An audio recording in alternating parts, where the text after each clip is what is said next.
Hello, Phil Cross here. Esophageal cancer is what you've searched, and here we are.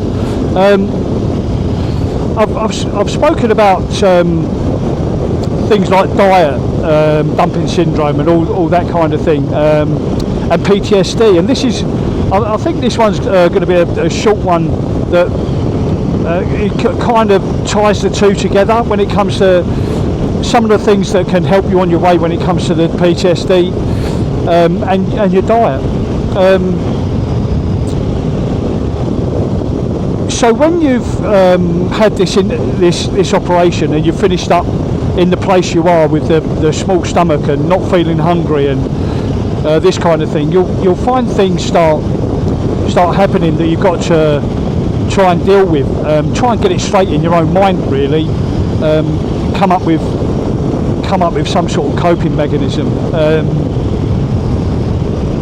So food,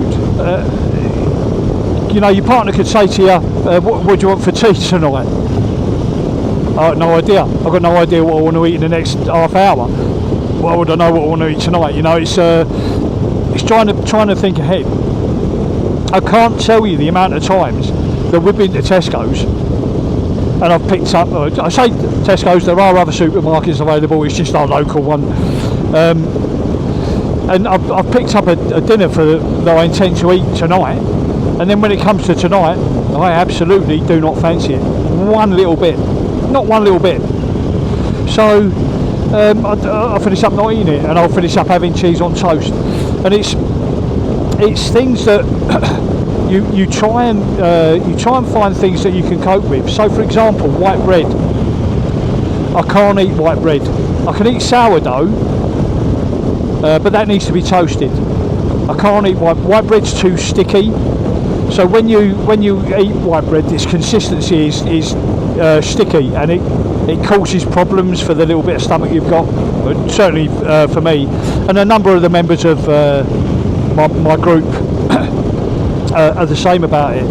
You can eat some brown bread without it being toasted, but not all. And again, you know, it's not until you actually try it that you'll realise whether or not it's something for you. So when you do eat it, you know, if you're feeling sort of it's feeling uncomfortable, and it's a really odd thing, albeit that your stomach's up behind your lung, the discomfort feeling is down in your gut. It's very odd. It's a very odd thing. So yeah, it's a case of trial and error really with the different types of food you can eat. I found that vegetables, albeit I'm not a vegetable fan, before the cancer, you know, the only kind of vegetation I would eat seriously would be peas, beans. That's Heinz baked beans, nothing spectacular. What else? Potatoes. Do we count that as a vegetable? Spuds. Yeah, I didn't really eat vegetables at all. And again, going back to this, it's mainly men, but you know, possibly it's down to diet that brings it on for us anyway. I don't know. My diet was shit. So yeah, vegetables. When I say are easier to eat, I found I could eat more quantity of vegetables than meats and stuff. So, for example, you go to like the Toby Carvery, which we do from time to time, and you know, don't get me wrong. Back in the day, you know, if you've been to a Toby Carvery, if it's not too beneath you, you know, I was that guy, you know, with the king size plate, needing the spirit level to get the fucking thing back to the table without spilling gravy off of it because it was just piled high. That was me. I was that guy. You know, you see him in there all the time. And what sort of happens from there is you start to feel almost like a disgust towards it. I used to do it. You know, I used to do it, but when I see it now, I'm disgusted by it. And it's, I don't know if that's more a feeling of envy than anything else, but it's just, you know, my wife and I, we lost when she fell pregnant the first time. We lost a baby to miscarriage, and after that, it seemed that all that you ever saw was babies in prams or pregnant women. It just seemed to be that's all you ever see, and that's the same with this. You know, I can't eat that size of dinner anymore because my stomach can't cope with it. So because my stomach can't cope with it, now all I fucking seem to see is fat people, obese people. I don't know what the right phrase is now. I was brought up in the 70s. It's fucking fat, simple as that. But that's all you see is fat people, and it's just crazy. It's this kind of feeling you get towards seeing that kind of thing, because you're not able to, I suppose, eat the dinners. Before I went under the knife, I was 16 stone 10. I am now, I'm sort of, I now flit between 12 stone 8 and 12 stone 12. I sort of going up and down with that, and that's you know, I try and eat regularly. I try and eat a decent amount of calories through the day, but I also go to the gym. I go to the gym and I use kettlebells, and I go to the gym probably 3 or 4 times a week, and that's kind of it's something I didn't do before. Not really. Before I used to throw kettlebells about once in a while, but not religiously. And the reason I do it now, it's more around trying to maintain a level of fitness. And the reason I want to maintain that level of fitness, I think subconsciously, is if this shit comes to me again, I want to be fit enough to deal with it.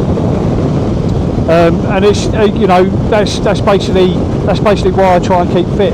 I'm pulling over to the hard shoulder here to let someone come past me. You know, I'm in no rush. So yeah, you get this kind of jealousy, and what else you will find is, which is not apparent really, it's not something you give an awful lot of thought to, is absolutely everything that you do in your life that is social, every single thing you do socially relates to food. Now you just think about that. Every single thing that you do in your social life has food involved in it in some way. You look at adverts on the television for holidays, you know, when they're, you know, showing Turkey or wherever it may be, it's all about food. Coming up to Christmas, let me tell you, that is probably one of the most depressing times you'll have when it comes to your ability to eat now. Coming up to Christmas, all you see is fucking food, and mountains of it. Every advert for almost every shop, whether it be Tesco's or fucking Marks and Spencer or, you know, wherever it may be, it's food, and fucking heaps of it. And you're looking at that thinking, yeah, it's not, you know, it's not, I can't do that. My first Christmas dinner after the operation, so the operation was June, the first Christmas dinner I had what I will call a council house fucking chicken Kiev. It's one of those frozen ones from one of the supermarkets near you. There's basically minced chicken with garlic butter in it. It's not a proper chicken breast. So I had one chicken Kiev and a large tablespoonful of mashed potato. That was my Christmas dinner. And bless her, our neighbour cooked my wife, because she was cooking Christmas dinner, she cooked I used to cook our dinners, but she cooked my wife a Christmas dinner, bless her, so my wife could have a Christmas dinner, a normal one. And I did my boy a bit of steak because he likes a bit of steak. He's not particularly fussed about Christmas dinner as such. I did him a steak and a few Yorkshires, Aunt Bessie's, and a bit of mash because that's what he wanted. But yeah, you'll find they'll become this almost a jealous feeling around food, and then just this overwhelming feeling of sadness really when you coming up to big occasions. You'll go out with your friends. You know, when I retired from the police, my team took me to the bike shed in London. You know, my background's motorbikes, and they thought that'd be a nice place for me to go. And they were, you know, I'm not a snob about it. You know, order what you want to order. If that's what you want to eat it. But my meal was basically, it was a side dish of asparagus and a side dish of new potatoes. That was my meal, and I didn't eat all of that because of, you know, the size of my stomach. And that's where you can almost see it in the faces of the people that you're with. You know, fuck me. You know, this was the bloke that used to order fucking you know, the big breakfast with extra. You know, this was the guy that if we was on a like late evening briefing, would go to a Toby Carvery for a king size dinner before we started work. And the reason I used to eat big like that was, you know, not trying to make excuses for it. It was unnecessary, but it was. If I ate a big meal before I started work, then I wouldn't have to worry about stopping eating while I was at work. And that was something in my role that was. Have I just missed my turn? Yes, I have. I've just missed my turn. Bollocks. Right, nothing coming.